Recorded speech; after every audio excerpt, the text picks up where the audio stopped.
Bismillahirrahmanirrahim. Assalamualaikum warahmatullahi wabarakatuh. Pada kesempatan kali ini, saya dan kelompok saya mempresentasikan hasil tugas sistem cerdas yaitu algoritma decision tree untuk klasifikasi yang mengatakan ada Daniel Labani, Uji Jamhur, dan saya sendiri Muhammad Firdaus. Lalu ada beberapa poin yang akan dibahas pada kesempatan kali ini, yaitu ada apa itu algoritma decision tree, lalu cara kerja, lalu ada visualisasi dari struktur decision tree, lalu ada contoh kasus dan klasifikasi risiko pinjaman, lalu ada simulasi data dan hasil decision tree, keunggulan dan keterbatasan, lalu yang terakhir ada kesimpulan. Yang pertama, ada apa itu algoritma decision tree? Nah, jadi decision tree ini adalah algoritma pohon keputusan yang digunakan untuk menyelesaikan masalah klasifikasi dan regresi. Nah, untuk klasifikasi, algoritma ini membagi data ke dalam subset berdasarkan fitur tertentu menggunakan aturan if, then, else. Nah, jadi hasil akhirnya berbentuk pohon dengan akar atau root. Nah, jadi akar atau root ini sebuah fitur utama yang digunakan untuk membagi data awal, lalu ada node atau simpul. Nah, fitur yang digunakan untuk membagi data lebih lanjut, lalu ada daun atau leaf, yaitu hasil akhir berupa label klasifikasi. Yang lalu slide selanjutnya ada cara kerja dari algoritma decision tree. Yang pertama ada pilih fitur terbaik untuk membagi data. Jadi pada tahap awal ini, algoritma harus menentukan fitur atribut mana yang paling baik. Nah, untuk memisahkan data menjadi kelompok yang paling bersih atau homogen. Untuk menilai kualitas pemisahannya, digunakan metrik seperti yang pertama ada Gini impurity, yaitu mengukur kemungkinan kesalahan klasifikasi jika data dipilih secara acak dari himpunan. Lalu ada jadi semakin rendah nilainya, semakin baik pemisahannya.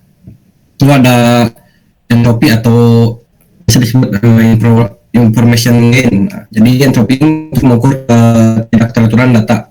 Information gain ini sama dengan entropi sebelum pemisahan. Nah, jadi entropi sebelum pemisahan dikurang rata-rata pemisahan gitu. Nah, jadi itu adalah fitur dengan information gain ya, tertinggi yang dianggap terbaik. Gitu.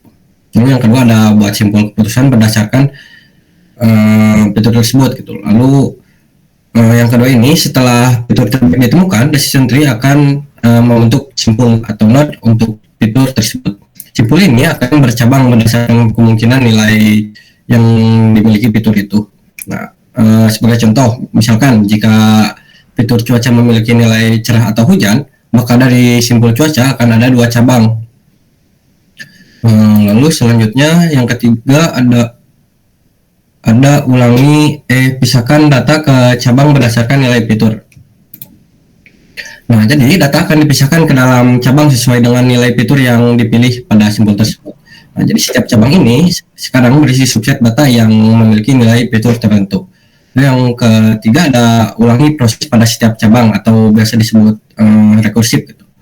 Langkah-langkah dari poin 1 hingga 3 ini akan diulang secara rekursif gitu untuk setiap cabangnya. Yang pertama ada pada setiap subset data pilih kembali untuk fitur terbaik, lalu buat simpul baru dan bagi data lagi gitu, dan seterusnya gitu. Lalu semua data dalam cabang termasuk dalam satu kelas atau tidak ada fitur yang tersisa. Nah, jadi itu digunakan untuk menghentikan ketika terjadi salah satu dari kondisi sebagai berikut. Yang pertama tadi ada semua data dalam satu cabang yang memiliki kelas yang sama, yang artinya semua data dalam subset sudah homogen, simpul akhir disebut leaf atau node daun. Lalu yang kedua tidak ada fitur yang tersisa untuk dipilih. Nah, jadi dalam hal ini simpul akhir akan ditentukan berdasarkan mayoritas kelas pada data yang tersisa. Nah, itu dua kasus itu terjadi ketika kita melakukan menghentikan salah satu dari kedua kondisi tersebut gitu. Itu keduanya ciri-cirinya. Lalu next ada visualisasi struktur decision tree yang akan dipresentasikan oleh Daniel Ramani. Pada Daniel Ramani, silakan. Baik, terima kasih. Yang selanjutnya yaitu ada visualisasi struktur decision tree. Jadi ada contoh kasus dari struktur pohon atau decision tree ini. Yang pertama yaitu ada contoh kasus untuk usia kurang dari 30. Jadi pada kasus ini sudah dikumpulkan data yang homogen, lalu akan muncul cabang atau leaf, iya atau tidak. Jika status usia itu kurang dari 30, maka lebih dari 30, sorry, maka akan dinyatakan statusnya layak. Jika kurang dari 30, maka akan ada cabang lagi, yaitu penghasilannya rendah, dengan ada root lagi, yaitu ada ya atau tidak untuk statusnya, yaitu ada status tidak layak dan status layak. Jadi penjelasannya itu akar pohon dimulai dari fitur usia. Jika usianya di bawah dari 30, maka kita periksa untuk penghasilannya. Jika penghasilannya rendah, maka akan menghasilkan rootnya yaitu tidak layak. Jika data dari tidak rendah tersebut, maka akan statusnya layak. Nah, jika usianya itu kurang dari 30, lebih dari 30, maka akan layak langsung. Jadi interpretasi mudahnya itu adalah decision tree ini membuat keputusan seperti manusia menggunakan logika bertingkat untuk setiap pengumpulan data-data yang sudah dipastikan data tersebut adalah data yang homogen. Baik, yang selanjutnya. Nah, jadi contoh kasus dari klasifikasi risiko pinjam ini yaitu di mana akan ada sebuah bank yang ingin mengklasifikasikan pemohon kredit ke dalam kedua kelas, yaitu berisikan kelas risiko rendah atau risiko tinggi. Jadi berdasarkan data-data yang akan diambil untuk mengklasifikasikan pemohon kredit ini, yaitu ada usia, pekerjaan, penghasilan, dan riwayat kredit. Dari usia tersebut akan ditentukan nantinya apakah usianya layak atau tidak layak, karena nanti akan dipilihkan lagi untuk pekerjaannya itu apakah layak juga atau tidak layak untuk diberikan pinjaman kredit.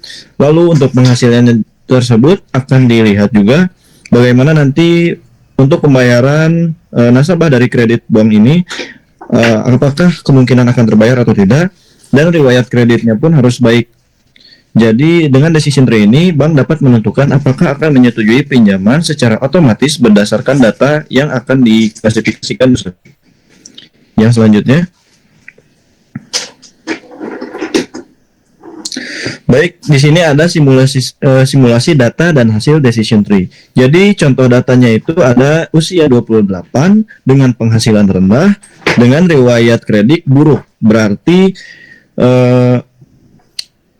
data tersebut akan menghasilkan cabang kelas yaitu dengan risiko tinggi untuk diberikan pemohonan kredit. Kenapa? Karena penghasilannya rendah dan riwayat kredit yang buruk, maka bank tidak akan memberikan pemohonan kredit untuk orang tersebut.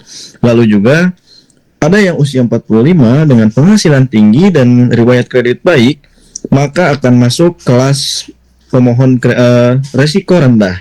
Kenapa? Karena penghasilannya sudah jelas dan riwayat kreditnya pun baik, jadi bank akan memikirkan untuk mengajukan permohonan kredit. Jadi ada contoh untuk decision tree outputnya ini, di mana riwayat kredit bank ada cabang atau leaf yaitu iya dan tidak. Jika riwayat kredit banknya baik, maka akan masuk ke penghasilan tinggi. Jika riwayat kredit banknya buruk, maka akan masuk ke bagian leaf, yaitu tidak, dan berakhir dengan root, resiko tinggi.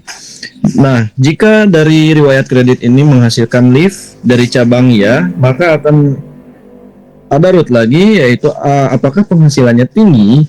Jika penghasilannya tinggi, maka akan masuk ke kelas ya dengan resiko rendah.